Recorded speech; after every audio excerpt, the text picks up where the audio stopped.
शतमूला, जिसे शतावरी या शतमूला भी कहा जाता है, इसे शतवीर्या भी कहा जाता है, शतसुधा भी कहा जाता है, और ये बहुत ही कॉमन, बहुत ही उपयोगी औषधि है।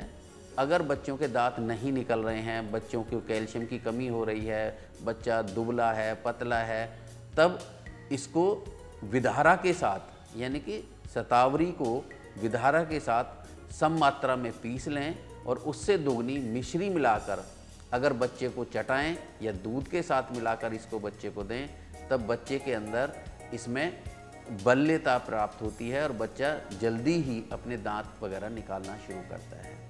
डाइजेशन में इसका बहुत अच्छा उपयोग है। अगर बच्चा किसी भी तरह से उल्टियाँ कर रहा है या बच्चे को कब्जी है, तो उल्टियाँ करने में तो इसको भुनी हुई छोटी इलायची के साथ अगर मिक्स करके शहद के साथ चटा दें तो बच्चे की उल्टियाँ बंद हो जाती हैं।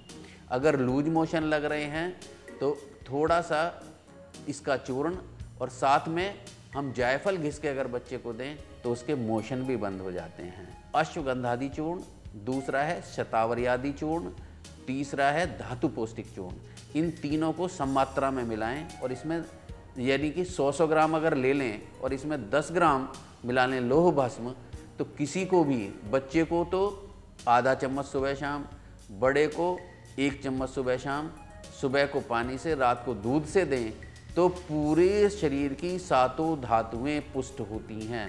यानी कि रस, रक्त, मांस, मेद, अस्थि, मज्जा, शुक्र, सभी धातुएं पुष्ट होती हैं, जिससे शरीर बलवान होता है, रोग प्रतिरोधक क्षमता बढ़ती है और इसके साथ साथ चेहरे पर ग्लो उत्पन्न होता है, समस्त बीमारियों का निराकरण होता है, क्योंकि ये रक्त शोधक भी है, हृदय भी है।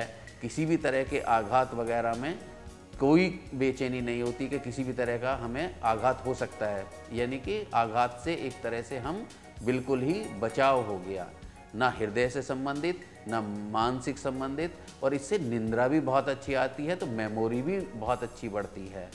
शतमूला को हम अपने गमलों में भी उगा सकते हैं, क्योंकि ये घास की तरह होती है और बहुत ज़्यादा इसमें जड़ें होती हैं, इसलिए इसको शतमूला कहा जाता है। अगर कहीं कुछ और कॉम्बिनेशन ना मिले तब भी हम इसको उखाड़कर और इसको घिसकर लगा सकते हैं। जहाँ हमारे अगर पैरों में दाह हो रही है, दाग का मतलब गर्मी सी पैदा हो रही है, जलन हो रही है, तब लगा सकते हैं। दौरा पड़ने पर इसको पानी में पीसकर हम माथे पे लेप कर सकते हैं। उंगलियों पे अगर लगा लें, यानी कि नाखून जो हमारे शरीर के बीच हैं, इस पे लगा लें तो एकदम टेम्परेचर भी डाउन हो जाता है। अगर हम इसका प्रयोग काढ़ा बना कर ले लें, यानी कि इसको 10 ग्राम लें और 100 ग्राम पानी में इसको उबाल लें, तब जो इसका काढ़ा बनेगा उससे रुका हुआ पेशाब, यानी कि जिसे मूत्राघात या मूत्रकृच कहते हैं, जिसमें पेशाब में जलन वगैरह होती है, उसके लिए बहुत अच्छा फ़ायदेमंद है। और इसको अगर हमें इम्यूनिटी पावर के लिए बढ़ाना है तो सबसे अच्छा शतावरी चूर्ण बाज़ार में मिलता है, उसको खाली भी लिया जा सकता है और ये परम औषधि है।